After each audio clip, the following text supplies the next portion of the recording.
what has changed is that we have moved from information value to connection value. It's not just that we need to know, but we also have to be able to connect the knowledge, and without enough conversation among team members, that connection is not going to happen. We have also moved really from very fixed structures. When you think about large organizations in the past, they've been very hierarchical, they've been vertically organized.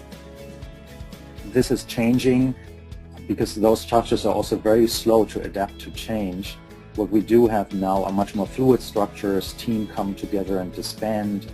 Organizations even reorganize according to different needs. So all of a sudden, our structural setup is different. And again, that's all creates difficulty to manage that. And we've also gone from a command and control culture in many places, and certainly in most, if not all, of the successful places, to a collaborate and control structure, because managing just by means of formal power and authority does not get you the creative and discretionary input from your team members.